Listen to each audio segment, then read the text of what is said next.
The world was built to favor men. In this part of the world, women are taught to be ready, not bold. There's so many issues that are already against the women to even start with. But Ife Durosinmi-Etti chose bold.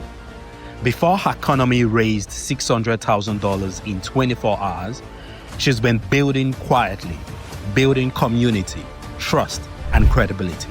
I think there are only about 4% of women who have actually raised over $1 million. Because if it's perfect from day one, you're already too late. In this episode, she tells the story of posting a crowdfunding ask on Instagram.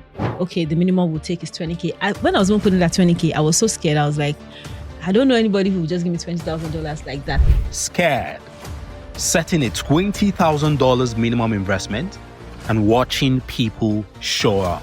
When people filled out the Excel sheet and said how much they could put in, by the time we did everything, I got commitment of over $5 million. What she needed was $600,000. What she got was over $5 million in commitment. I raised the $600,000 in 24 hours in 2021. From just one Instagram post. We talk about why women receive less funding, why many never apply, and why solving a real problem at scale changes everything. I saw a video yesterday of the founder of Beyond Simi. She had signed agreements with a couple of funders or investors, and the minute they heard she was pregnant, 4 investors pulled out.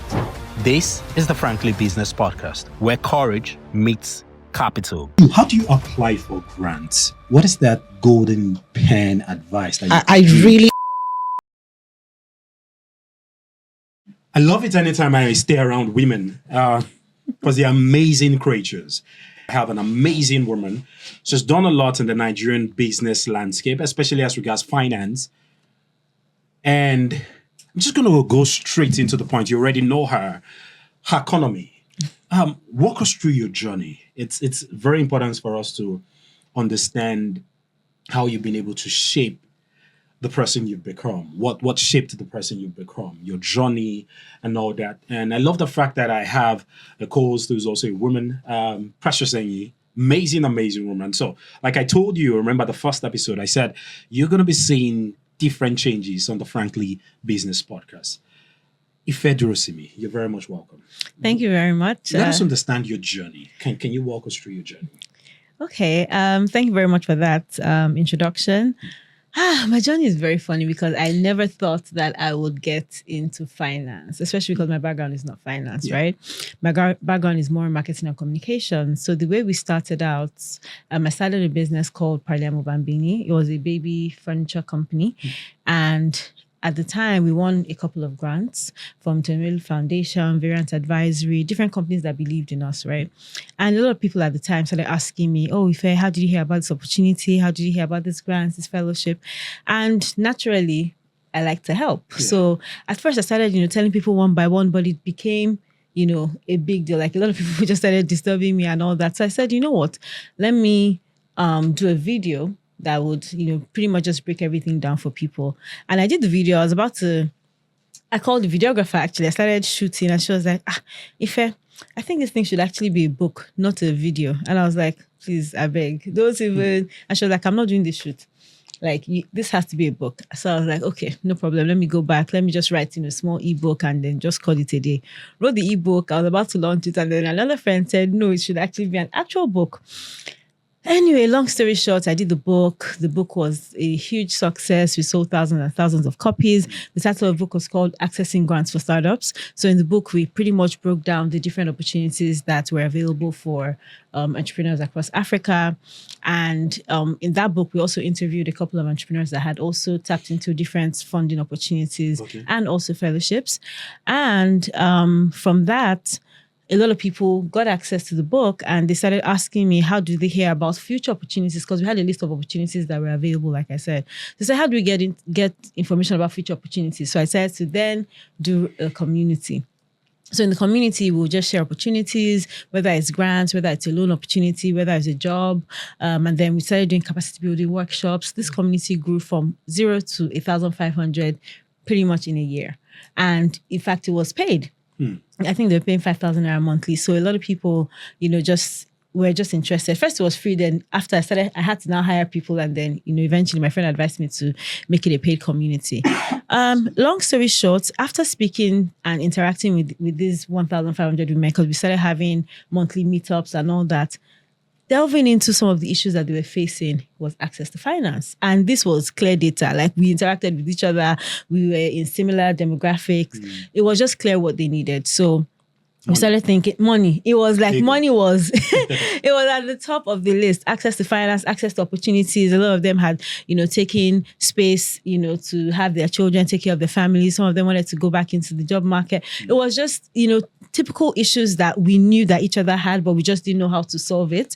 But because of access to the community, things started getting easier. We started getting job opportunities from within the community, and it just became clearer. So at some point, we did a savings challenge, and some of us joined that savings challenge, and together we saved, I think, almost $100,000. And I was like, and before that, a lot of them used to complain that they didn't have any savings, they didn't have any investments. So we did the savings challenge twice. And at this point, we had actually built our own community app called AGS Tribe, which was the acronym of the book.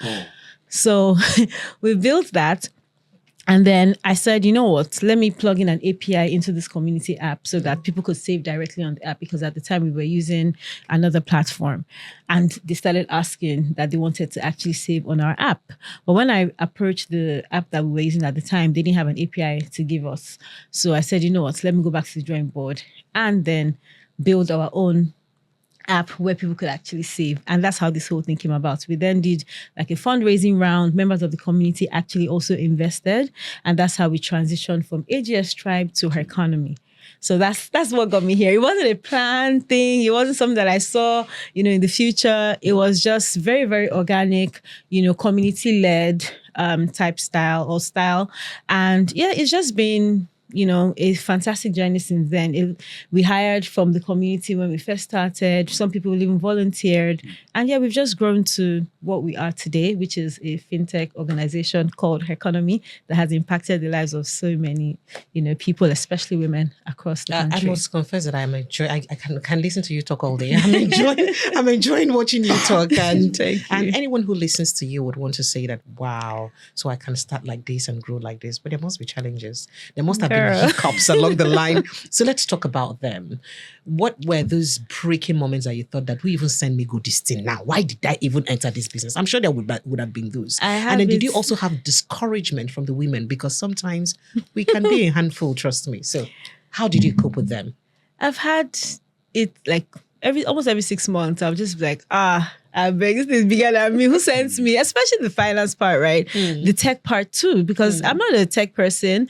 You're not? I'm not a tech person. So I do read can computer do tech, science. I can do tech too. Anybody can get into tech. Awesome. You have to have the right team. You have to learn to even trust people.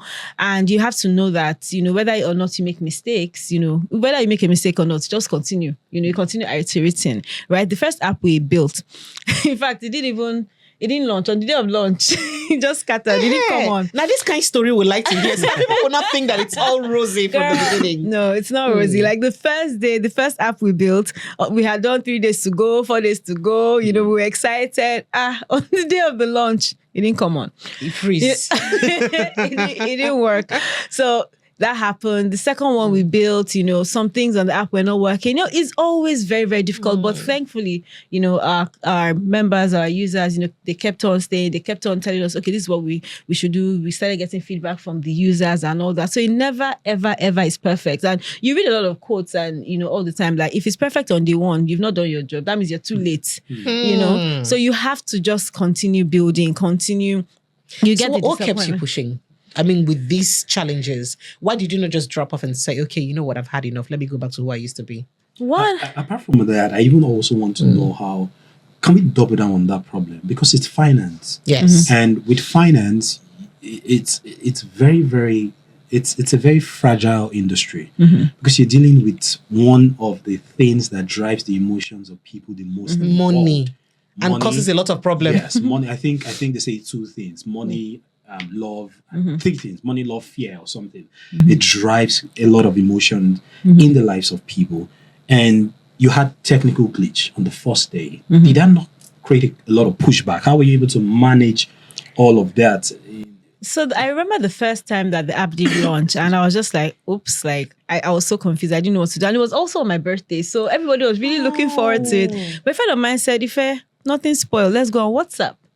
And I was like, in fact, it's actually her sister's wedding tomorrow. And she was like, Ife, let's go on WhatsApp. And I was like, so you guys will join a community on WhatsApp? She was like, yeah, at least we've been waiting for something, so we must enter somewhere today. So I was like, okay, let's do it. Let's go on WhatsApp. So we just looked for an alternative, and then we were on WhatsApp. Eventually, WhatsApp was too small for us. Then we moved to Telegram, right? So we just looked for something to do in the meantime, and that was a community app at the time. It wasn't the finance app. Okay. Yeah, it wasn't the finance app. So when you're thinking about finance, right?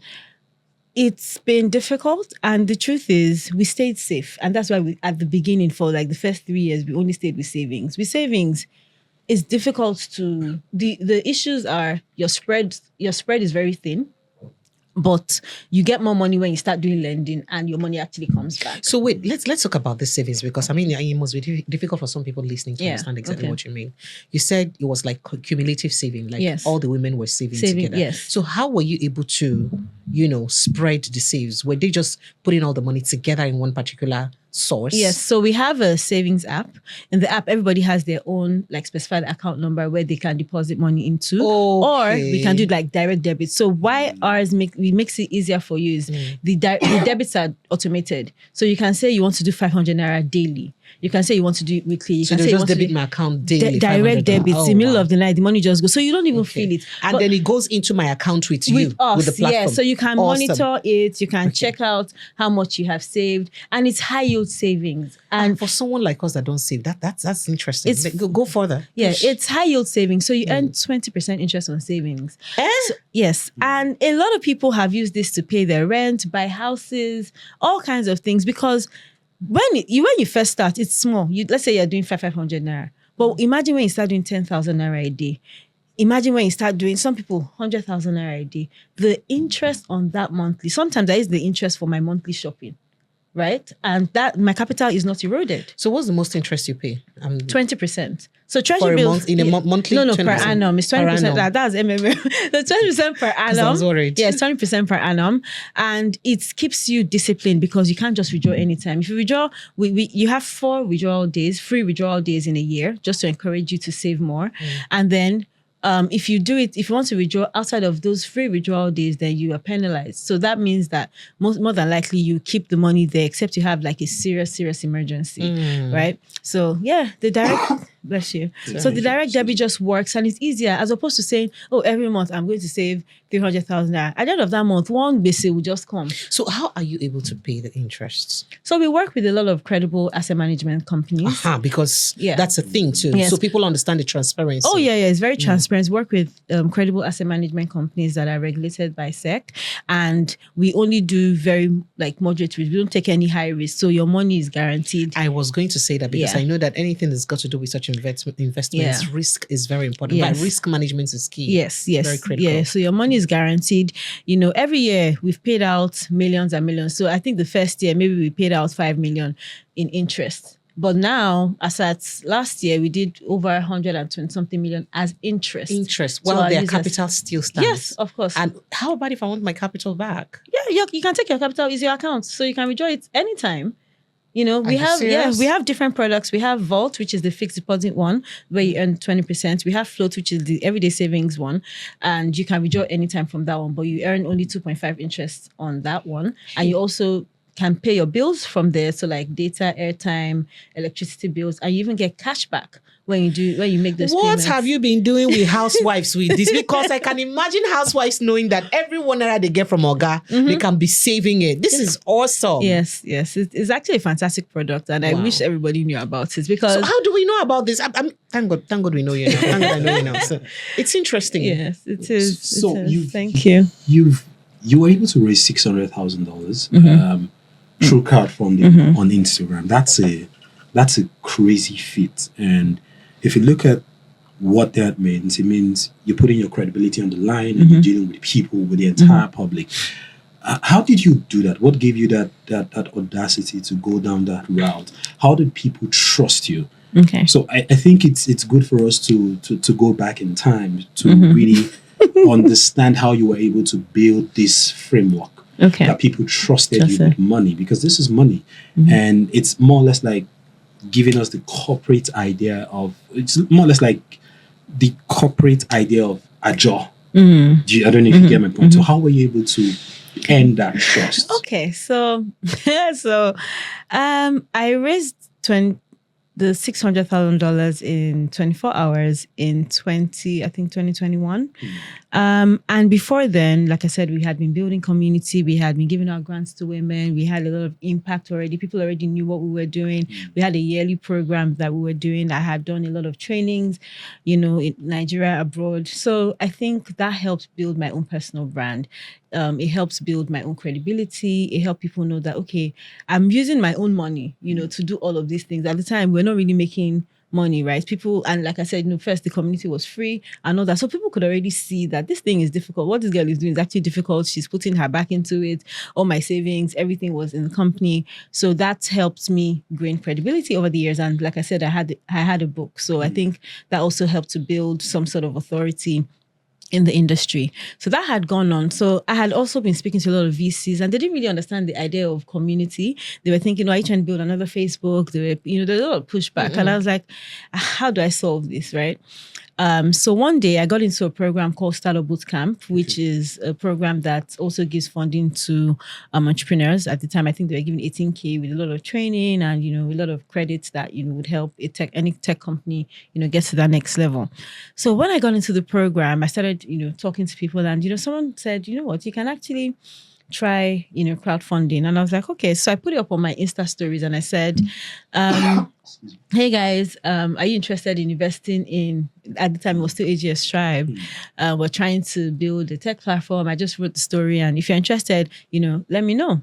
And a lot of people said, I'm interested. I was like, wait, I think this was in August. I was like, oh, wait, I'm not ready. I was just, testing it out. But I said, you know what, I'll take your details. And when we're actually ready, we'll come back, to you. So I went for the program in October. So while I was on the program, I had now done a Google form, and I put like minimums to say, okay, the minimum we'll take is 20K. When I was even putting that 20K, I was so scared. I was like, I don't know anybody who would just give me $20,000 like that, especially, women. $20,000? Yes. Not Naira? Not Naira. $20,000 like that. You put jazz for mouth. How did you do it?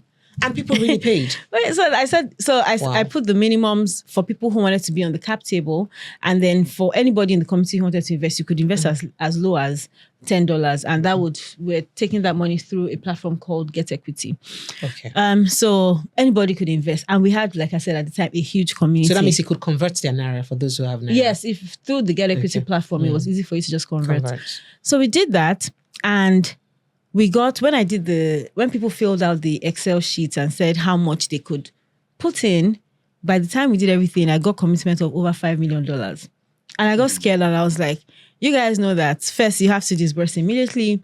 Next, we only need 600. So we're not going, in fact, at the time, I think we were trying to even raise 500. I said, we only need 500. So we're only going to take 500. Eventually, we had to take 600 because people were calling my family members all over the world, like, please, we need to invest in this company. We need to, I started getting scared. Like, I hope you guys know that this thing is a risk. Like, obviously, I'm going to do my best to make sure that it works. It works. I'm not going to steal anybody's money. I'm going to be very credible, very transparent, let you know what is going on with the business and everything. But it's actually a risk. And, I would do everything. But they're like, Ife, don't worry. Anywhere you're going, we're going. I was like, okay. So I then had to even do another like investor stakeholder forum. So we explained to them again that this thing is a risk, but these are the possibilities, and these are so pros and cons. You can lose all your money, or you can, 10x, 5x your money. And we brought on people who had invested in companies like the Flutterwaves, who had also exited, and some people who had also shared their stories of how their investments went bad, so that they understand the realities that even so it's not like you sweet talked them. No, you told them the truth. Like of how investment can go. It can go sweet even, or sour. Yes, even with the best people, like even with the best decisions, anything can, just go wrong. You can just make a decision, and that just, shuts down all the work that you've been doing. So we try to be as, transparent as possible. And people are like, oh yeah, so we're still interested. So like I said, at the time we had $5 million to choose from and people. So we said, okay, this is the account number. So we took the first few people, that were able to invest, and that's how it worked in 24 hours, because at that time people had fear of missing out as well. So a lot of people were like, So one thing I have noticed in this conversation or the story you just told now is your wealth of human capital. I'm sorry. I was just, because if you didn't have the necessary human capital, trust me, it will be hard to push. How did you manage that human capital? Because one thing is for you to know people who can afford this. And another is for people who can afford this to trust you enough to say, you know what, whatever you do, I die here with you. And put in all that I can. I know you've explained, but I think that it's necessary that you explain further to us so we understand how people are able to trust. $20,000. It's and people gave more. That was minimum. Over 40 million. That's a lot of money for somebody to take that kind of money to give to you. Apart from the fact that you know people who have the capacity to do that, but a lot of people I didn't even know. That's the funny part. So you see the point. And the thing is that, do you know that the people who are actually wealthy are the stingiest to invest in people's lives? So that's another thing. So how did you get them to actually ease off you? How did you build that confidence, that trust? So I would say, you said that I must know people, right? So, and I think that takes you back to like my school, this kind of So you see what I said? The kind of schools I went to and all that. So my secondary school, and I'm still very in touch with them. I went to Vivian Fowler Secondary School. You say what? Vivian Fowler. Vivian Fowler. Yes. Oh, wow. I then went to Covenant University. Nadia now. You would have said it since now. So I went to you pulled a lot of... Yes, so a lot of people, and I think it was such a blessing, because I was first so sad that I went to Covenant, because I didn't imagine that I was school in Nigeria when I was in secondary school. I even did Cambridge from SS2. So that's how I was like, okay, I'm going to London immediately after, and then all of a sudden different things happened, and anyway, I went to Covenant. But today, when I look back, I think that was one of my greatest blessings and assets, because I know so many people, credible people, who are also doing well in their different, fields. I know a lot of you guys in Covenant like that. I mean, and I like the network you share.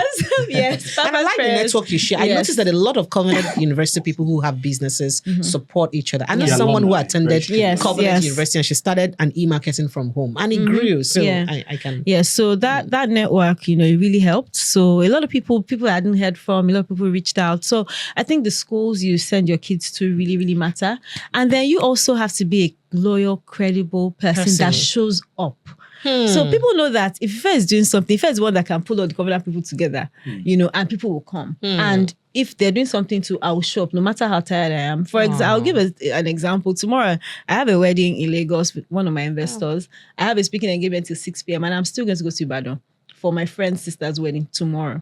And before I was like, maybe I wouldn't go. I'll be tired. I'm going in the night, and all that. But I'll still show up, and she will never forget. Things like that. So just little things in the soft areas, not, showing up softly, showing up in the hard times, just being someone that shows up, eventually. So not saying it's not my thing to go out. It's not my thing, and you stay back. I can't do this. You have to just make sure that you, as much as possible, show up for people. Wow. It tells in the long run, if you show up, stand up. Frank, did you take notes? Did you take note of that? You have to show up, yeah. Okay, so if you became Amazon's partner, first Nigerian recruiter partner through Herconomy, how did you do that? How did you become that? Because that's like a foundation to many of what you've done in the Nigerian business landscape. Tell us about that. What's your relationship with Amazon? How did that happen? Okay, so I noticed that they had a lot of diversity and inclusion initiatives.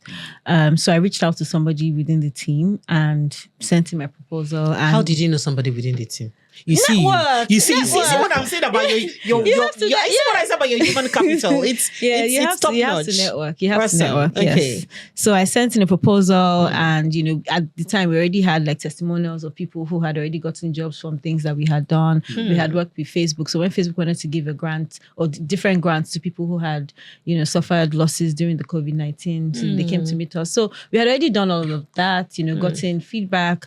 So it was bless you. So it was like a natural progression. It wasn't difficult. So you were able to show evidence of how far you've come. Exactly. And that we had a pool of credible people as well that they could tap into. Okay. So every year we've been doing this. We have a lot of recruitment programs. They've recruited a lot of people, and those people are actually currently winning awards in Amazon for the way that they're working. So they really love the Herconomy community, and they're always happy to like renew the contract. All right. So you said, first of all, you reached out to someone Yes. and then you were able to pull off all your evidences to them and all Yes, that. yeah. And immediately, was it a go immediately? Go or- immediately. They're like, oh yes, let's do it. Yeah. So, Okay. and yeah, they were able to get what they wanted. Does Ife Durosinmi means grace? Does it mean grace? Because I see a lot of grace in you. There are lots of downtimes too. So it's not just everything. Tell us Yes. about your downtime. I was going to ask that. So let's hear about those downtimes. Oh God. I don't know. Let's say people joining the team and then leaving abruptly, people that, you've really, really invested in it, not even just professionally, even like personally, a lot of disappointments along the way. People who you thought, this one, ride or die. But, at the end of the day, eventually Why you do you get think this happened? disappointed. Almost broke you. Yeah. There's something I cannot say online. You don't have to mention names, but which of them almost broke you, and how did you come out strong? Because there are a lot of people who are watching who are going through downtimes, and all they need is just that little thread of hope on how to navigate this downtime. How did you come out strong? What was the incident? Can you share? Okay. Which one should I say? Well, there were lots They're of them. different. There are different things. There are different things that happen. There are times where you realize that you have to really, really cut costs, because your payroll, for example, is high, and then you're not generating as much income, things like that. The difficult conversations Because that have to be this had. is a very important aspect of Yeah. business. People think that It's business is not- always It's never rosy. rosy. That you have to have difficult conversations. There are times you'll be having these conversations in the office and you're crying like, oh, I don't want you to go, but this has to happen. Things like that. And it's a very difficult thing, because when people see you, people just see, oh, there's money, you raised $600,000 in 24 hours, but that money actually goes back into the business. The money is actually for things like, you have to pay your AWS credits, your Google credits, your, infrastructural costs that you cannot run away from. A lot of people don't know that in technology, it's not just about hiring people. There are consistent costs in dollars that you have to be paying, whether you're making money or not, right? So a lot of things that you don't really consider. And a lot of times you get into all these programs, they give you credits, you don't realize that you're actually going to pay this money in the future at some point. So they'll give you the credits for maybe like a year or two. When that credit runs out, whether you've even finished the credit or not, once you finish that credit period, you have to actually start paying real cash. And this cash can go up to like $5,000 in, cost. And those are costs that you need for the app to even open. So those are things that people don't really think about. They think, oh, it's just let me hire one HR person, let me hire one tech person, and boom, your app is up and running, right? So sometimes there are difficult conversations that have to be had. You need to think about. There are times where I've said, you know what, I'm not going to earn any salary for a period, because I know that, we need to make sure that things are okay within the business. So it's very tough, like just navigating, entrepreneurship in Nigeria, scaling, growing, entering into new markets. This year I wanted to start lending, and it was very scary for me, because I'm like, you are reading things like, people have like high non-performing loans. Yeah. So you're very scared, and you're like, do you actually want to do this? But if you really want to scale, if you really want your revenues to grow, you have to do lending, and your lending, you have to do it well, right? You have to make sure that you keep your non-performing loans to the barest minimum, because, that's the beginning of the end when you start having high, NPLs. So, all right. So you were speaking about the downtimes, and I'm still very interested in it, especially in terms of how you managed those disappointments, human management, how you dealt with people whom you trusted and whom you felt that, like you said, you're ride or die.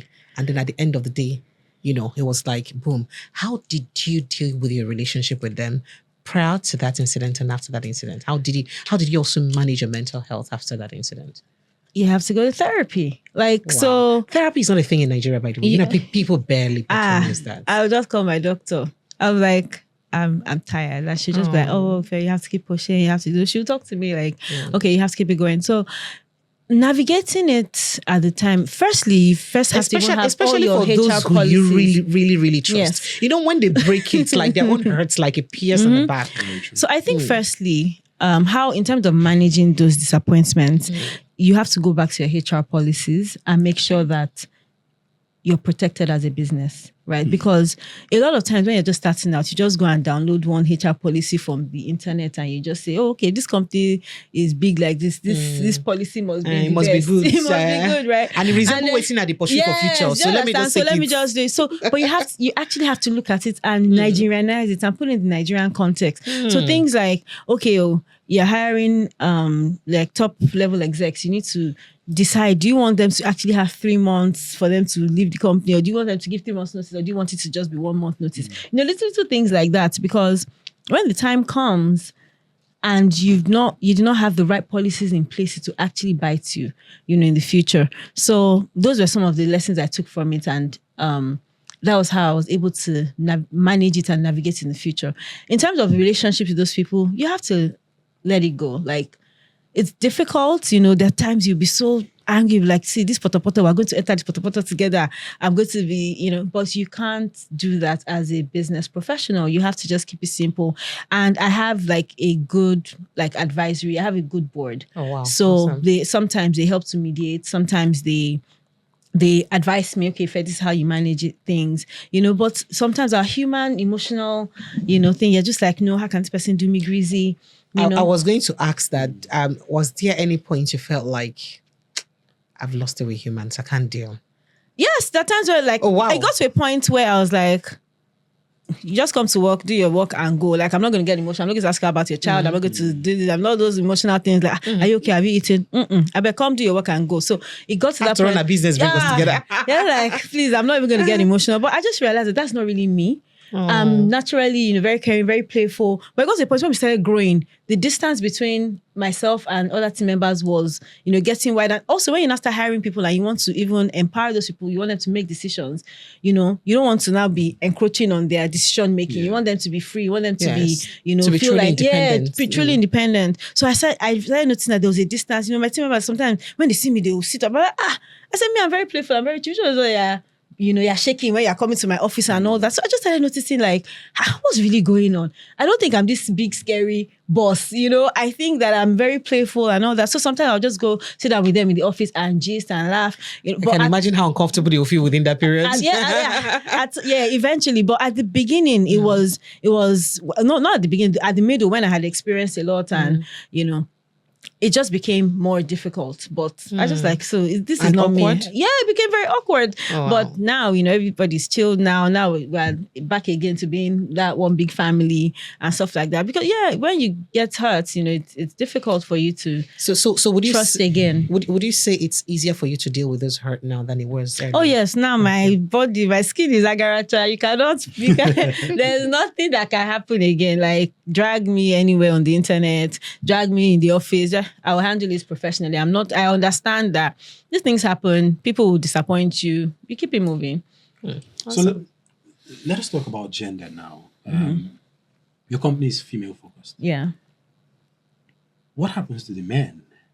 So it's a very important question, because if you look at what is happening in the African business landscape, especially with donors, relationship with donors, with funders, if you look at some of the theses of some of these investment theses of some of these VCs, some of them are tilting more towards the female empowerment program, women empowerment program. You hear of the girl child, but you seldom hear of the boy child. And this is a very fundamental conversation, because I was reading an article and they were talking about the upward trajectory of women and how it is detrimental to that of the men as well. I don't know if you get my point. So if you're training the boy child, the girl child, you're sponsoring the girl child at the expense of the boy child. What happens to the boy child? So it looks like there's a lot of discrepancies. Let us have that conversation now. Okay. So the truth is, and I think in my opinion, and I think also data shows it, the world was built to favor men. Let's not argue it. Let's not, I was almost going to jump on Frank's head on that conversation, because everything in the world was built to favor men. It was built to favor women. Even like designing work to be 9 to 5. Little things like that you say, okay, yes, it's okay for men and women to go 9 to 5. But the truth is, a lot of times you see that it's women, most times, I'm not saying all, are the ones that are thinking about dropping off the kids in school, picking them up. They're the ones that actually get pregnant, because it is not possible for a man to get pregnant. They're the ones that will get pregnant. Sometimes they have to leave work. They take compulsory maternity leave, right? Some people may not be able to get back to work because they're down, they have mental health issues, they have other health issues that come with pregnancy, and they know that they have to take a long time off work. Sometimes they can't get back into the workforce. There's so many issues that are already against the women to even start with, right? So, which is why I see a lot of people, and those are not the only reasons, but those are some of the reasons why a lot of people are thinking about creating things that actually are tailored, to help the women. People don't neglect. I don't think the men are neglected. Like I said, the world has already been built to favor men, which is why there's now a small focus. I won't say it's not even a huge focus. There's a small focus on men. On women. Also, you'd find out that there are a lot of male funders, right? Funding globally, maybe 4% goes to women, to female founders, because one, we don't even have that many female founders to even start with. Not start talk of the ones that actually waste the long game, or the ones that actually raise over $1 million. Is almost there. I think there are only about 4% of women who have actually raised over $1 million in the world, right? So you can already see that the statistics, the stacks are already stacked against us, right? So if we don't create those specific funds, more than likely when somebody comes to pitch to you, most likely you're going to choose the man. Let me give you a simple example. I saw a video yesterday of the founder of Durosinmi-Etti, who had worked not like crazy years in the investment banking space. I think over 10 years or something. She was now trying to start her business. She was about to raise funding. She had signed agreements with a couple of funders or investors. And the minute they heard she was pregnant, 4 investors pulled out. That case, a man can never experience it because a man cannot get pregnant. Do you understand? So if you don't create funds that are focused, and guess what? That business today is doing fantastically well. So I'm sure those people will be regretting. And thankfully, that kind of thing where you say in your face, like, I did it anyway, So we need more women to actually not just build big businesses and good businesses. They also need to tell the world and show the world what they're doing, so that more people can see that we're actually doing this. We can actually do it. So trust us with your money. We're not going to run it with your money, things like that. And already investors know that a lot of times when they build their portfolio, it's not all the businesses that actually do well. So why can't you just entrust some in the hands of these women, even though when you already know that some businesses are going to fail? That's not the focus, but at least give us that, specific fund, and, we'll make it happen. I see how interesting you've been. Okay, go ahead. Do you think funding is gender-based? What do I mean by that? If I give you 1,000 naira and I say I need 10% return on investment on that 1,000 naira, which is 1,100 naira. In the business world, are you thinking of women? If I open a shop, do I want a woman to come patronize me or a man? Not necessarily. It's an open playing Yes, field. it's an open playing field. So but you'd find we're talking about gender equality now. So it looks like it's no longer equal. The funders are thinking about women. Not all the funders. So, yes. not all the funders. We hear most of these social programs. We hear this grant. They're still not as more. They're still not enough.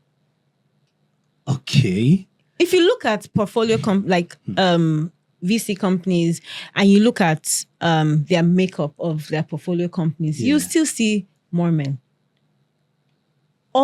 Check all the funders in Nigeria who are doing well. Their portfolio companies, more than likely you would see. So men. could it be that because most grants about women are advertised, and that's why he thinks yes, there's a lot of advertisement and all that for grants for women? Why do you think? Not even just grants, even funding generally. So why do you think that they have to do make special effort to advertise or publicize grants for women? Because women don't apply. Oh, that's exactly as well. That's another problem too. So there's an extra push. There's an extra. I've had women tell me, because we give out grants to women, right? And part of the process is that they have to do a video pitch. So they have to submit their video pitches and all that. They tell me, I cannot do it. I don't want my husband to see it. My husband will think I'm begging on the internet. There's all sorts of issues. Some women. There was one woman we gave a grant to 2 years ago. And this year, we were now partnering with a bigger organization. And the girl's husband reached out to the organization and said, why do you trust that company? They said they're going to give my wife a grant. They didn't give her, and they were putting her name all over the internet as if they gave her. They're a fraud. So this woman reached out to me and said, Ife, please, what is this? I'm reading. I don't like this. Blah, blah, blah. And I was like, that's weird. Everybody who we've said we're going to give money to, we've given them the money.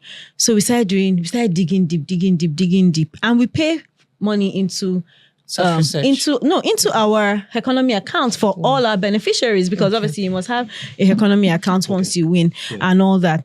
And truth be told, we had actually paid her, but she did not tell her husband, because the husband would have collected the money. So he went to meet her, so I had to give this woman this information. I started calling the girl, calling her, that what's going on? Did you not get the money? Before we not even check, I'm like, hold on, we can actually check this thing out. So we gave the company feedback, and she now had to go back to meet him. That's how in fact, obviously, that would have caused another problem at home. Yay. She had collected the money, spent it, and told him that she didn't get the money. So there's so many. She did not use it for the business. I'm sure she must have used it for the business. Okay. But if that man had known, he would have collected the money. And it happens in a lot of homes like that. A lot of women who are making money, they maybe put their salary accounts as their husband's account, or they're paying the money into their husband's account. Immediately they get the money. All kinds of things are happening in the world when it comes to women. A lot of people confuse submission for stupidity, Is that a gender thing? Is that not governance? No, I think that's a culture thing. It's a culture thing. It's culture. It's like culturally, some people believe that. And that's what corporate governance comes to solve. So if you give businesses money, there has to be some things in place to checkmate all the excesses and to checkmate all the excesses that comes with giving them money. So when you fund entrepreneurs, what are the things you look out for when you give them money? I was still going to come back to that gender thing, but when you're done, because I'm very interested in it. Do you just leave them to do anything they want with that money? How do you manage the entire portfolio to make sure that whatever they said they're going to use that money for is what they actually said they're going to use it for? Because that's a fundamental problem. So we actually do that. That's why the money is actually paid into their Herconomy accounts, right? To start with. And periodically we check up on them. Okay, what have you done? How is business growing? Have you hired more people? Have you expanded your product offering? All of that. And we also do capacity building workshops for them. But guess what? People can still fabricate things. I was going to tell you that this is Nigeria. It is almost impossible to over-monitor them to the T.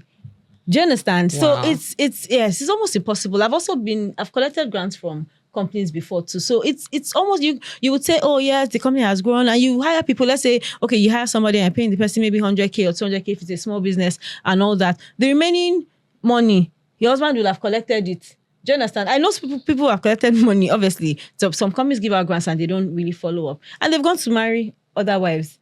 If you hear all kinds of things, and that's why, sometimes it's difficult for you to continue to trust when people, use the money for things that they're not necessarily supposed to use the money for. But those are not the people that we're talking about.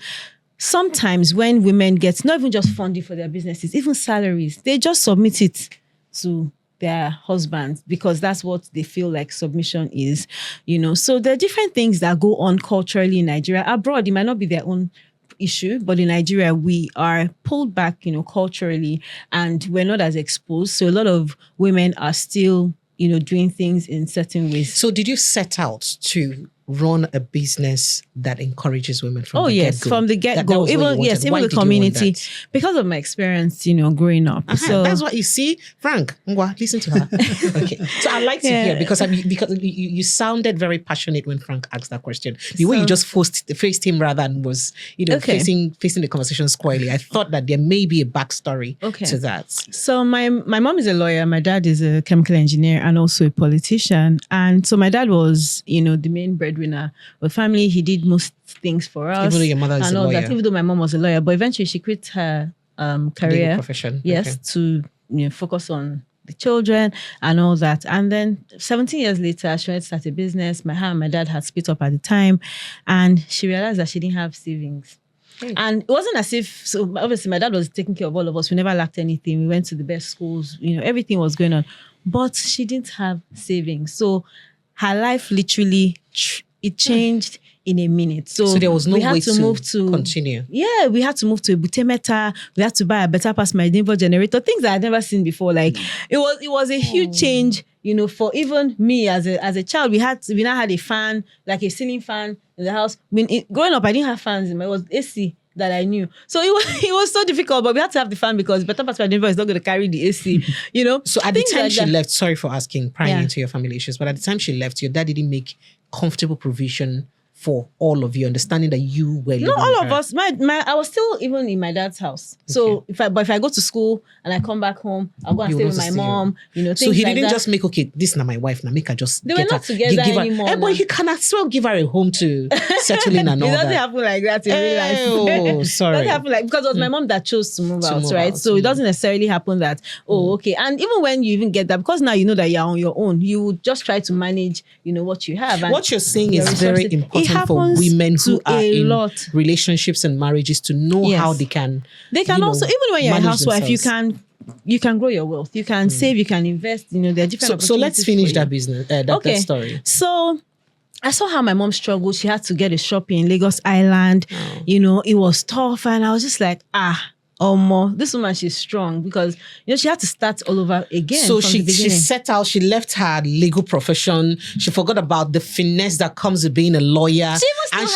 She entered the streets to hustle. Guess what? She even had one small legal firm in Igboshere that she just set up and everything. She was hustling, doing different things. Today, obviously, my mom is a baby girl. Today she's okay. Whoa. And everything. But at the beginning, how did she manage from that place she was with your dad to back to the street to hustle? You have to, and that I think that's something that every woman has to have. You have to have the spirit of hustle, no matter where you find yourself. I had another auntie who her husband passed before he was 40, and the family came immediately, took the house, took everything. They even wanted to take the kids, so they had to run off and all that. And I remember advising her, I think I was even 18 at the time. I said, don't move to she wanted to move to Ajangbadi or something. I said, don't move to Ajangbadi, please, because your children will be Ungbati. That's what they'll be speaking. This is not to shame anybody that lives in that area, but I want to have to understand the choice that she had. So I was like, this same money you have that is going to get you a house in Ajangbadi, I believe that you can get something in Aja. Move to Aja, even if it's a one bed. So I advised her, and I was 18, but she took it.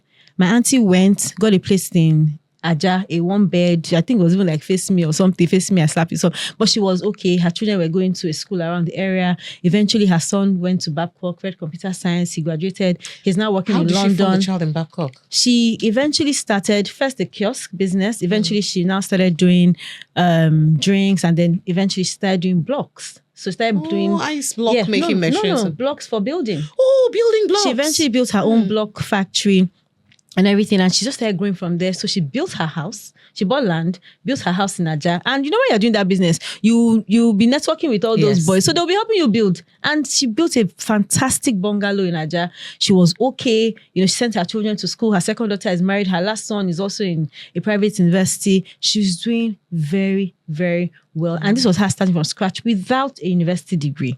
So I tell women, you have to have that spirit of hustle. Like me, I know that no matter what happens to me, this is my bare hands. I work. I've worked in shops or in restaurants like Burger King. I've done all kinds of businesses, sales, door-to-door sales, all kinds of things. So there's nothing your I mother can't and do. your auntie's story obviously shaped your decision to ensuring that you work towards something Financial that can independence. enable women. Yes.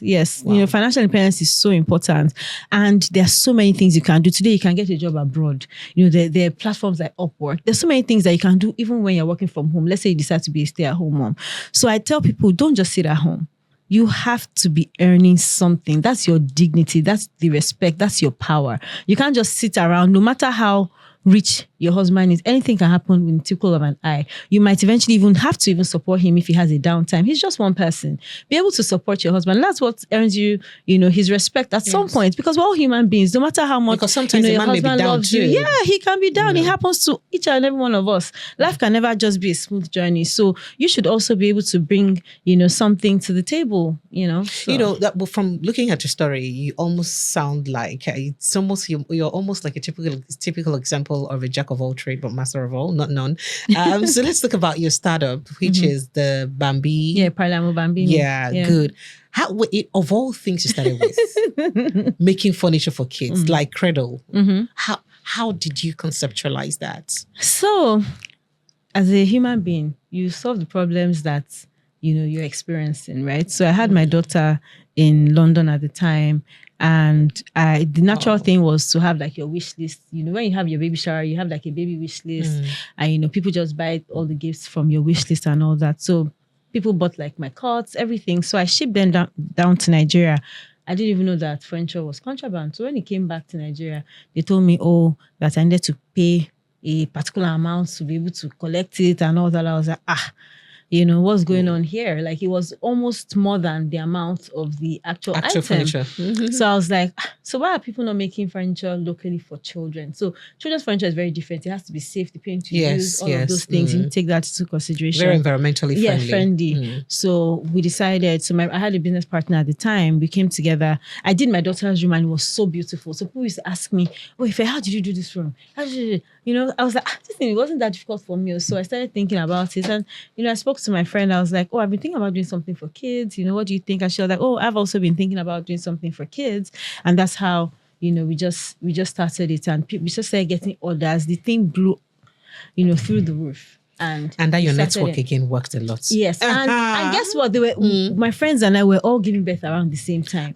So everyone was just using your furniture. They were just buying it. They were just, in fact, people still tell me till today that if I've been using your furniture, I still have it. I sold it. Things like that. So what is that business today? Girl. We had to stop. She said, girl. We had to stop it because we realized it was that beautiful. It was, and people still actually request for it. So you now. can reignite it. You can do something. Yes, but the problem was so at the beginning when you're starting out, you have 1 order, 10 orders. When you now start having 20 orders, how do you fulfill it? Factory. So wait time. Yeah, we had a factory. Wait time grew from 2 weeks to 3 months, and people cannot wait that long. You can't even have people wait that long. So you may start having that confidence deficit. Exactly. Apart from that, when you deliver things, some people's windows, you can't even, or their houses, you can't carry it into the house. And because of the way we build, it wasn't totally flat packed the way you build abroad. So all of those issues, were happening, and then the cost now eventually had to now become higher. So when you now think about it, if the cost is too high, then people just be like, I might as well just go and buy the ready-made one. Very true. So there was now no point anymore because we couldn't keep the cost down. To keep the cost down, because production costs very, very expensive. We had a factory. In fact, they robbed us in the factory. My carpenter's hand, he wasn't wearing his gloves. He cut off. His fingers cut off. Like, you're in hospital because this Nigerian artisans, like, you continue telling them you have to do this, safety. But they're not used to doing it with all the gloves and everything. So when you're not there, we had cameras. They will remove everything. So this guy was like, hey, I want my gloves. If you want the glove we also cut. Do you understand? It was so clear that he did not wear it. So we went back to watch the cameras. And he was not wearing his gloves. Fingers. He lost it. So we had to rush him to the hospital. It was just a lot. I was just like, I cannot. This business is tough. So, at what point do you know to give up in something? I think that's a very... When do you give up? What so that makes you know that, I'm done. I need to move on to another thing. So that business, that wasn't the only thing that also made us realize that, what, we needed to stop, because we could have just increased the prices and, just targeted the top audience, 1% in Nigeria.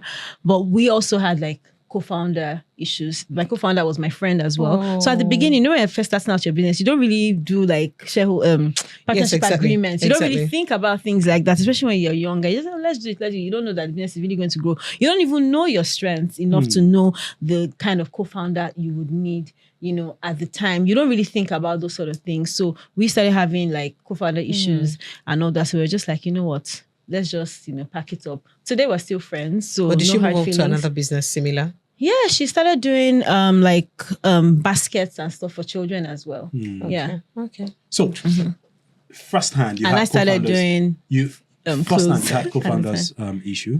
I think we'll need to double down on that because if you look at many of the companies, if you see many companies that are folded up, when you check what really played out, you see a co-founders disagreement.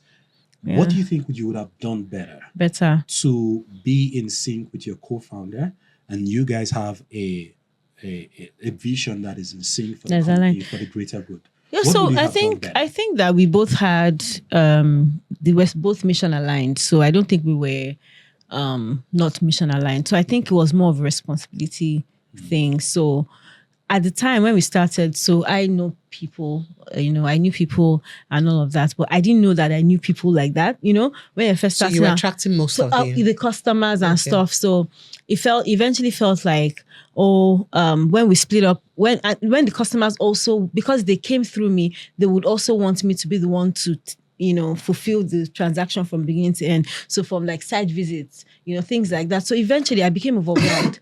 And all because I'm the one that, okay, after work, then I was working in Nigerian breweries. I'll go to work. After work, when you come back home, that's when you now have to go to see customers and all that. So she was working in Aja at the time. So it was also difficult for her to see customers. So it felt like a lot of the load was on you me. while we shared the profits. Yeah, exactly. It was very fun enough. We're not even sharing profit. We're just on a salary. So it wasn't like we were sharing profits because all the profits just literally But went then back if you into receive the business. same salary, then that won't be fair because You would think put in it's- more work than the other person. Yes, you will. But when you are running a business, you don't really think about it. I don't really think about it. I'm just thinking, let's just get it done. It's not anybody's fault that one person, knows more people and all that, So all those kind of things came into place. After some time, I was just like, writing grants, applying for these opportunities, things like that. You're the one, applying for those things. So it just became it became a bit tough, and once you start getting those opportunities, one person also becomes more visible, so all of those things can eventually cause challenges and all that. But we're able to navigate it without, breaking the friendship or spoiling the friendship. But I think what is important for people to take out is to have like a partnership agreement. What is your own role from the get-go? What is your own role and responsibility? Based on your capacity. Yes, based on what your do you capacity. think, even if you don't have the immediate enabling environment, but what do you think you can do based on who you are? Yes, based on who you are. Exactly. So she had a lot of HR experience. But at the time, and we you didn't guys really complemented each other very well. Yeah, we didn't really think that HR was a big thing. A lot of people don't realize that human resource is actually a big thing, and that's a huge strength for somebody to be able to have. So she was mainly like managing the artisans and all that, and she knew how to do it very well. So it was good, but after some time it became very, how come you're the one on the newspaper, how come you're the one on this, it just became not necessarily from her, even just from like human beings just watching. And sometimes that can build tension between co-founders and all that, because it now looks like one person is getting more opportunity than the other person and stuff like that. So yeah, if you are not able to manage those things, sometimes egos can be burnt, and so. All right. So before we proceed to, further, I'd like to know, looking at yourself, your 18 years of self, that advice you earned and all that, did you imagine you'd get to where you are today? I knew that I would be successful no matter the path. I already knew, and I knew that I would not be dependent on anybody. I knew that I was always going to work, no matter what it was. I already knew that. So, but I just didn't know what I'll be doing. In fact, when I wrote my book, Honorable Akinyoye, he told me, if you're still going to do finance, and I was like, me, never ever, I can never do it. So even when I was almost close to here, I never thought that I would actually have a finance company or do anything finance. So I feel like, life is like a banana. You continue opening and just trying out, different things and understanding yourself more and just seeing more of your capabilities. But if you don't try, you never know what you're able to do. The first time I wrote a grant, I never imagined that I'll get it. My dad saw the Tony Rimelu grant on the news. I wrote though, I never got. So I'm impressed that you did. I've written before and I never got, so I can imagine. He saw it in the news and he was like, Ife, I think you'd get this. And, I think he saw it when the first one was announced. Okay. So I was like, Daddy, this thing is closed now. He was like, hey, okay. I was like, okay, I'll keep tabs on this thing. So next year I will apply for it. So 9 months later, it reopened again. I just applied. And when it even came out, I didn't even expect my name to be there. So when I even checked the list, because I already had that mindset that my name was not going to be there, I didn't see my name. So my friend now come and say, your name is there. I was like, no, it's a lie. So I cried. I was like, oh my God. So I actually got in. And that just really, really boosted my confidence. Like, oh my gosh, like this, and the way they even publicize it and, these are businesses that can transform Africa and all that. And you are transforming Africa. Yeah, How do you apply for grants? Let us let us double down on that a little bit, because there are so many people who write grants. People like Precious. I didn't get it. Here you go. That is, So I'm a typical example. It's okay. so how do you teach people like Precious? What are funders looking for?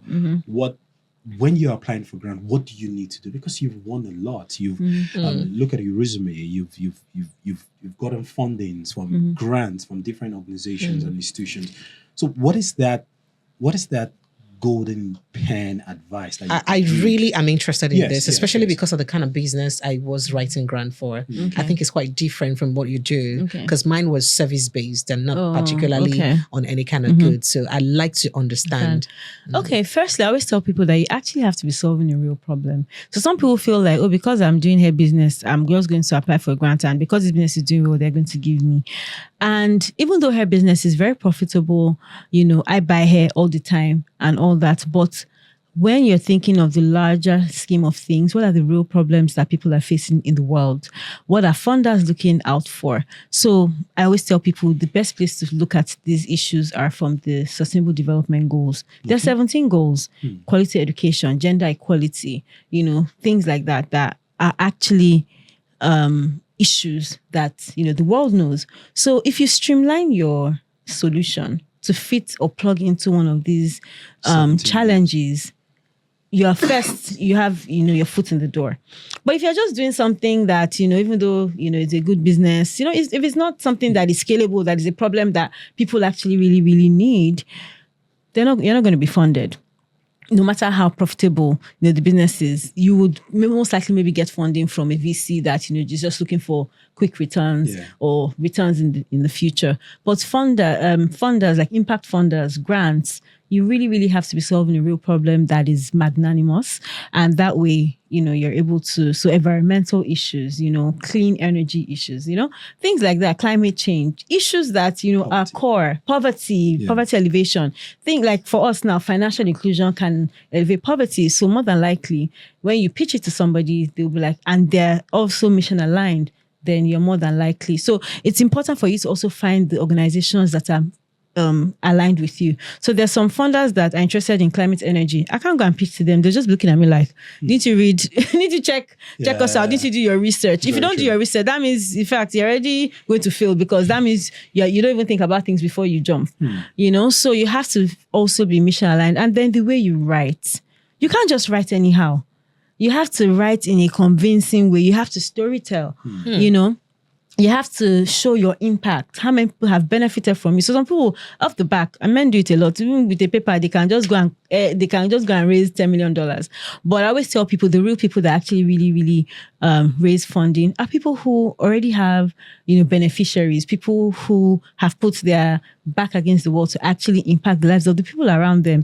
Some of them even have volunteers, people who believe in what you're doing, that will say, okay, I'll actually come and teach people in this school. My friend was the first Nigerian CEO for Teach for Nigeria. And I remember when she got the job and she was like, oh, her salary was going to be this way. Babe, really, really on the run. She did not know that she was going to work for that money. And when she started working for the money, raising the funding, it was very, very difficult at the beginning. But eventually, because she was solving a real problem in a very, very innovative way, she was able to raise millions of dollars for the business, right? Or for the NGO. It was actually an NGO. So my point is, you actually need to go out. You actually need to share your story. You have to also be visible. You have to write well, because people, they research you when you apply for these things. They want to see that you have, digital footprint as well. They want to see other people that have actually written about you to say, okay, you're actually doing well. They want to see that you actually have, and don't go and start chasing newspaper features and all that. If you're doing well, those things will come. I've never actually sought out for it. Sometimes I even turn lots of things down because I'm just overwhelmed and I just want to just focus on my work. But it's important for you to have a digital footprint. Show your stuff on your Instagram, your LinkedIn, where credible people are. Sometimes I've gone to pitch my business to people and they'll be like, oh, I've seen Herconomy before, and it's an easier conversation. But if people have never seen your brand before, it's difficult for them to open the door to you. It's difficult for them to trust you. But if you're already like out there trying to be visible, fighting for your for your business to blow and all that, they will rather take their money somewhere else to somebody who is more hungry. So yeah, those things, help you, and apply for the small ones, the big ones, and not just grants. I got into Acumen, for example, which is an organization that focuses on leadership skills as an individual. And, people had been telling me, if I apply for Acumen, I think it's a fantastic program. And at the time I was like, I just want people that can give me, I'm not going to apply for things that can give me money. I've done a lot of programs. And the person was like, Ife, this program is phenomenal and life-changing. So I was like, okay, I'm going to apply for it. And luckily for me, I got in. I didn't even realize that when you get in, you can actually still get grant funding, right? And that's why a lot of people are short-sighted. They just want money, money, money. But if you go into these programs, if you go into these fellowships, not only can your friends fund you, I have friends who I met in fellowships who eventually funded Herconomy, right? And I got more funding from the collective than even the fellowship that I got into, right? So I tell people, your network is so important. The way you show up in those spaces, also matter. Get into these programs. Don't only think about funding. Think about even business opportunities that you can get from those programs. Now, I have friends in different area codes across the world. Anywhere I go to, I have somebody's house I can sleep in. Nigeria, outside Nigeria, there's always somebody. People even reach out to me. Oh, I saw that you're coming to New York. You can actually stay in my house. There was one babe, I was like, why so you is don't she have to do reaching out to hotel? me? I didn't have to book a hotel. So at first I was like, no. I'll stay in a hotel. But I just thought about it. When I checked the amount of hotel, I said, I'm coming to you. And eventually I went to her, and today she's become a close friend. So I just met her on LinkedIn. So sometimes some people will be scared and they'll be like, no, I'm not doing that too. I don't know her from Madam. You're too proud. But I've connected her to opportunities. She's connected me to opportunities. You just meet people who are mission aligned and they just want to just collaborate with you in some sort of way. So don't just be so closed up. I respond to all my DMs. Some people are like, I'm too big. Why are they messaging me? I respond to everything by myself. Even with the small ones, they feel, some people, they have big egos. They're too proud when they've not achieved anything. Do you think it's an African thing? Global. It's global. A lot of people are so, once they achieve one small thing, they believe they've arrived. They are Jesus Christ. Me, I tell God, I want to remain humble forever, no matter the level I get into. So I respond to all DMs. I try as much as possible to help within my capacity. Things like that. So because the opportunities come in different places. So do you think that can grants and donations sustain a business? Not necessarily. I don't think. Because a lot of people build their businesses for funding, for grant. They don't build for sustainability. And so I think it was Aki and Libby that said it, that the best kind of funds you can get is that of your customers. Yes. And it looks like we're experiencing a shift, especially if we talk about your industry, fintech and even the tech ecosystem in general. You see people building businesses just to please investors, people building, positioning for funding rather than positioning for customers. Yeah. Let's address that. That's actually true, especially because when you start hearing the big numbers, this person raised $10 million, this person raised $100 million, and they start to think, what am I doing wrong? And then you now want to mirror your business to those kinds of businesses. But it's very important for you to build for sustainability, build for customers. Even when we started, we used to give out grants. I was always struggling every year. I'm trying to look for partners and all that. And it was very, very difficult for us to, think about revenue. So we now had to, change our business model to make sure that, we're profitable. And it's still we're still on that journey actually. And it's very, very difficult, but it's important as any business to make sure that your customers are actually paying. What's your customer acquisition cost? How can you make sure that you are generating more revenue than it was for you to acquire that customer? And that's where you now hit success. But for a lot of tech companies, it's very, very difficult for you to do that because there are a lot of other costs that's associated with, acquiring the customers. So, which is why funding is very, very important at the beginning to scale.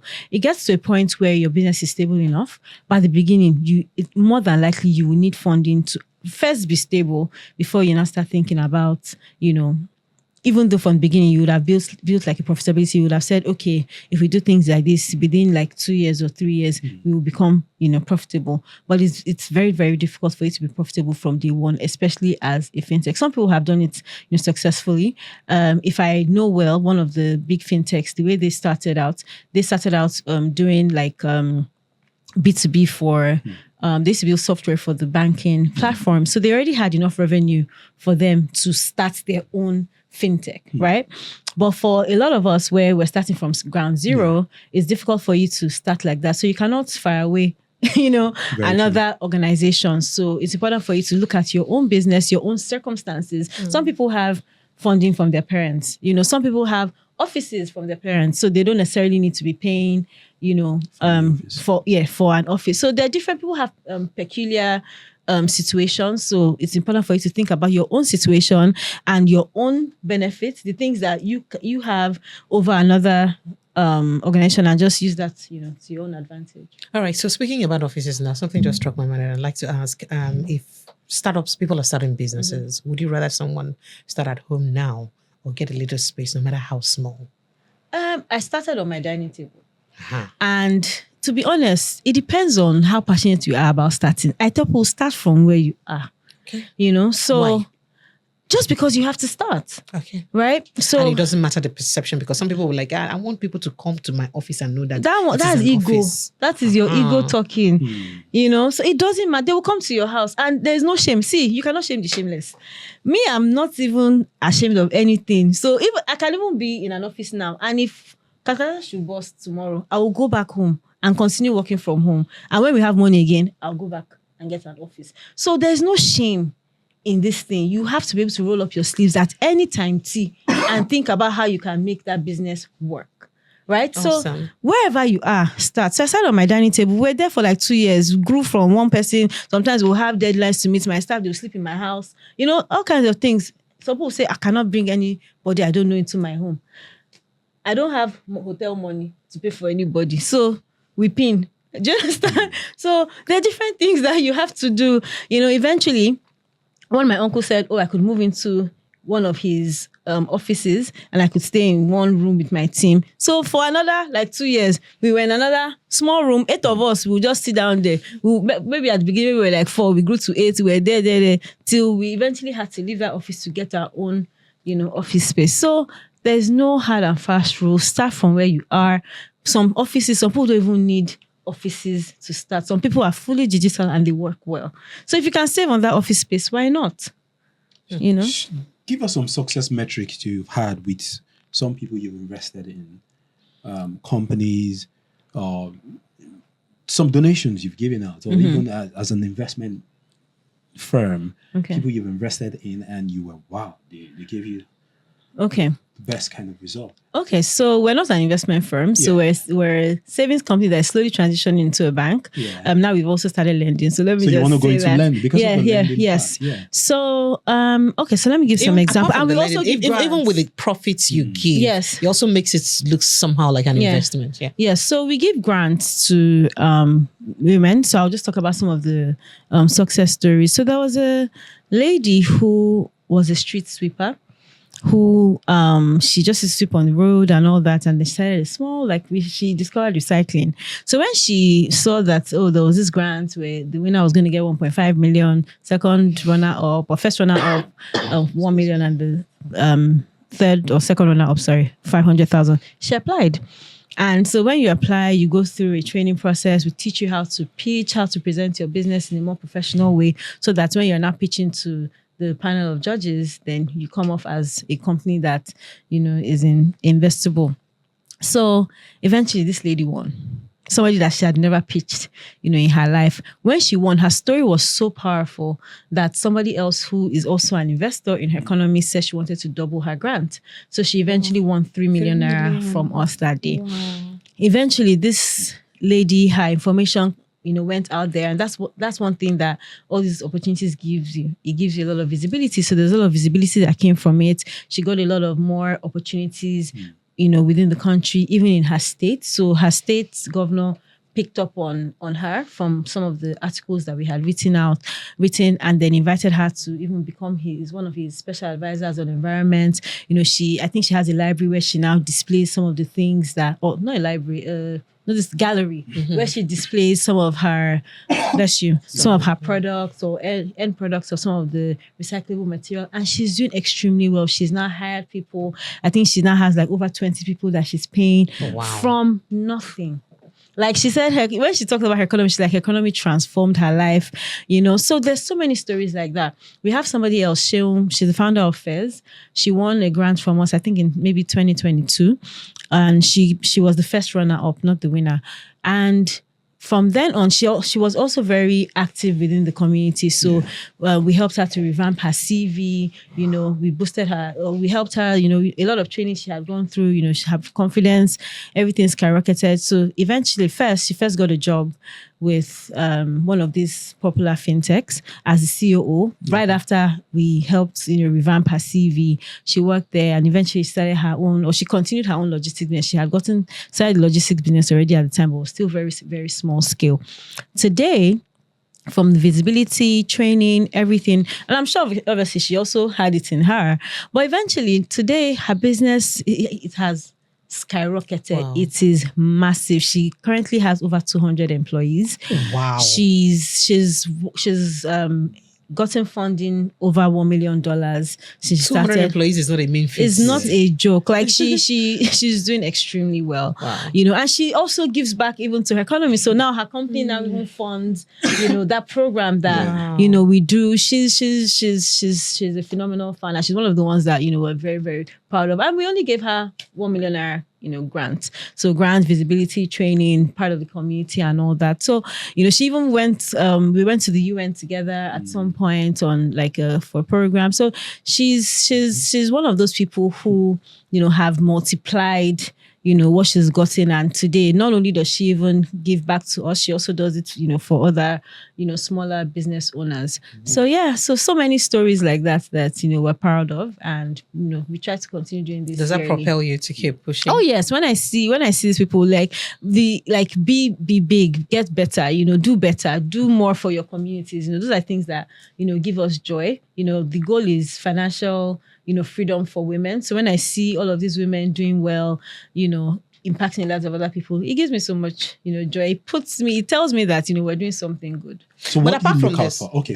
Yeah. I was going to say that apart from this, the aspect that, you see that the women are doing well, you're also getting globally recognized. I mean, your recognition with NASDAQ, that's not easy. Mm-hmm. That's like a US 100. You know that, right? How far? How did you do it in Nigeria? Okay. I don't want to say ordinary Nigerian girl. A normal Nigerian girl. having that. So how did you do that? A lot of people would not know how big NASDAQ is. Yeah. How did you pull that? So again, NASDAQ, they had a program, a program within their entrepreneurship center, and we applied and we got in. How did you know? This opportunity, internet. No, I'm coming. I want to know. How did you know? Because not everybody in Nigeria will want to quickly apply to a NASDAQ or a top 500. Not everything. And the truth is, you apply for so many. I only get 3% of the ones that I apply to. Oh, because you always apply. You always have to try. So you win some and you lose many.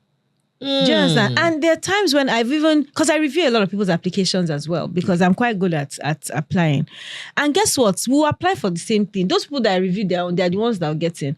And so that tells me it's not as if I do not apply well, it's just not my time. So for example, the Mandela Washington Fellowship, I applied 3 times before I got in. I'll even get to interview stage, drop off, things like that. So I know it's not my application that is not good. Yeah. Sometimes it's just limits. They can only take a particular, maybe 10 people from Lagos State or, things like that, or from Nigeria. So it's very, very, some of these things are extremely competitive. So I always tell people, just continue applying, and you never know, one day luck will shine on your head. So yeah, you just have to keep applying. So we also share some of those opportunities on our platform. So we actually always look out for them. So the ones we see that we're qualified for, we'll apply. There are some that we're not even qualified for, and we'll write a justification that, because some of them will tell you, we would actually, on a case-by-case basis, look at some of these applications. So you can write your justification. I will write my justification. And some will get, some we wouldn't get in. There was even one that I applied for where they said, it was only open to Nigerians. And by mistake, I uploaded my British passport instead of Nigerian passport. Oh. I said, God, what kind of devil is on my head? Your village people that were not there. People. Do you know what I did? I went on LinkedIn. I just searched for everybody who worked in that organization, and I emailed all of them. I sent them like direct messages on LinkedIn. Oh, I made a mistake. I did this. I'm Nigerian. I also have a Nigerian passport. And one person responded, and I got in. So sometimes you just don't know. Just apply. You have to be a bulldog. If not, you will either eat or be eaten in this life. So you just have to continue trying. You so miss 100% of the shots you don't take. Exactly. So like, I think that's really, really, really, really fundamental to grab from what you said all this while. Increase your surface area of luck. And what's your take on luck? Do you believe in the concept of luck? Do I believe in luck? I believe in grace. I believe in grace. Yes. So perhaps why I asked if you have to just your name trying. In any way means grace. You have to just continue trying. Wow. You have to just continue trying and continue building like credibility and stamina on the journey, because one day you would need it in front. So you don't think luck has anything to do with what happens? Especially especially those There's nothing areas. like luck But you just mentioned here now that even some people you review the applications get, you don't get. Yeah. Couldn't that just be luck? That's opportunity meeting prepared. Like, it's not, I don't think there's anything like luck. The opportunity was there and you prepared too. No, there's a lot of hard work, because some people will not even apply at all. Exactly, some people will not apply at all. So there's a lot of do you know how long it takes to apply for an opportunity? So there's a lot of hard work. So there's no luck there. A lot of hard work goes by, and there's some people that actually work hard and don't get lucky. So let's say, okay, so that's why I said a bit so of let's luck. say grace. Let's say grace. Okay. Because guess what? There's some opportunities that I don't even apply for that they are recommended. Do you understand? So that's why I say you have to have been building credibility. Do you understand? You have to. There are people that even send me opportunities. Like someone sent me something from the government on the Netherlands like 2 days ago. A guy I don't know on LinkedIn, he said, "Oh, I hope you've seen this." I was like, "Oh, okay. Let me go and apply." Do you understand? It's because I've been visible and he's seen me. So when people are thinking about opportunities, if you're not visible, in fact, somebody gave me an opportunity 2 days ago because he saw that I posted on my WhatsApp. And he was like, "Oh, I think you'd be good for this opportunity." And everything. I just remembered now, this thing is happening tomorrow. Yeah. And I just saw your WhatsApp. So imagine if I had not posted on WhatsApp and they are paying. So do you understand? So my point is you have to be visible. So, but guess what? It's also hard work that I've put in over the years. So if you're not putting in that work and you're winking in the dark, nobody's going to see you. No one will see you. So on the final note, we're about leaving right now. What's your advice for entrepreneurs, female and male? Everyone. My advice to everyone is just keep going. This time last year, I literally thought I was going to die. Like, I was dying. I was like, I was so sick, like, they're pushing me on wheelchair and all that. Like, and in my head, I was thinking, if I die from yourself, maybe it's even better. When you're having those thoughts like, I'm tired, like I've been pushing. What's happening? All my friends, they're buying houses, they're doing this, they're doing that. Me, I'm just here pushing this thing, instead of me to, take my money and do something else, but you just have to keep pushing. And before you know it, something will just happen that will just make you know that you're actually on the right track, right? So I just tell people, don't give up. You're almost, people even tell me, you're almost there. You're almost there. I'm like, are you sure? Who am I? Please, I'm tired. When will I continue? When will I stop pushing? When will we blow? You're pushing, but, it doesn't happen overnight, and what keeps me going is even just listening to other people who have gone down, come back up, and, letting them know that you cannot stay down. That's what the enemy wants. Yeah. He wants you to be ashamed, wants you to stay down, wants you to feel like, oh, you're not good enough, but you just have to keep pushing and not stand in the way of your own success. Get like your supporters, get your advisory board. Like I don't do anything without my board. I disturb them. Please, I'm about to do this now. I'm about to hire somebody. Can you come and help me, stay in this interview? Can you just make sure that, you're getting good advice, people that actually love you and have your back, whether they've invested in you or not, just people that can make you just feel good, about yourself. Surround yourself with those people, because when those dark days come, you need them to be in your ears. So I know that you had spoken about Herconomy transforming into a commercial bank. Where do you microfinance see bank? Yeah, microfinance. Where do you see you 5-10 years time? I see me on my own. I like that deep breath you had to take. If you see me next time. All right, so go. So yes, I see us as a bank. I see us part of something huge, and I see us, contributing to financial freedom for women across Africa.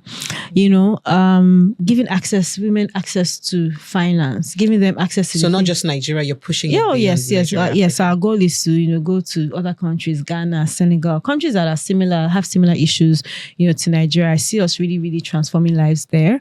And one of the ways we're doing is to actually get our own microfinance banking license, which we've applied for, and we are currently waiting for the central bank, to give it to us. But anything can happen, along the way. We're really hoping that, we actually truly, truly transform the lives of these women, and in whichever form, that happens, we're willing to, take that what. Yeah. Right. Have you also taken steps to improve on your visibility in those other countries? Oh yes. So we won. We came second in one fintech competition with the Central Bank of Ghana. Oh, wow, so awesome. the Central Bank of Ghana, they know about the work that we're doing. Oh, wow. We went for a program in Senegal as well. So and that program was in partnership with the government of Senegal. So we're already trying to build relationships in those countries, so that where we're going, it will be easy for us to build those partnerships and, start there. Awesome. Yeah. So we have a culture where you will tell us somebody you want to see on the Frankly Business Podcast, and somebody who you really admire, and you ask the person a question. So when the person comes, we would ask that person the question. What do I want to see? One of my investors, Dr. Alex Rune, Okay. I think he's such a smart man, and he's doing so much. He's currently the MD of Oado Energy, and he also owns Octera Capital, which is one of the companies that invested in Herconomy. Oh. I just want to know how he's handling everything. He's building different entities that are so successful, and he's so young, so smart. So if you invite him here, I want to know how he's able to, manage all of that and still remain, very humble and accessible. Yeah. Wow. A lot to unfold, Doctor. Anyways, when you come, we're definitely going to ask you that question. It's been a great time having a conversation with you. I want to say thank you very much for coming. It's been a very, very insightful conversation. And that is how we draw the curtains to the end of this episode of the Frankly Business Podcast. Keep watching, keep liking, keep sharing, and we'll definitely keep you updated and keep you abreast as to what is really happening in the world of entrepreneurship in Africa and across the world. Precious, what do you have to say? Keep learning, because I've learned a whole lot from Ife today. So keep learning. There's never an end to learning, and that's one thing I have learned today again. So keep learning and keep watching. Cheers. Thank you.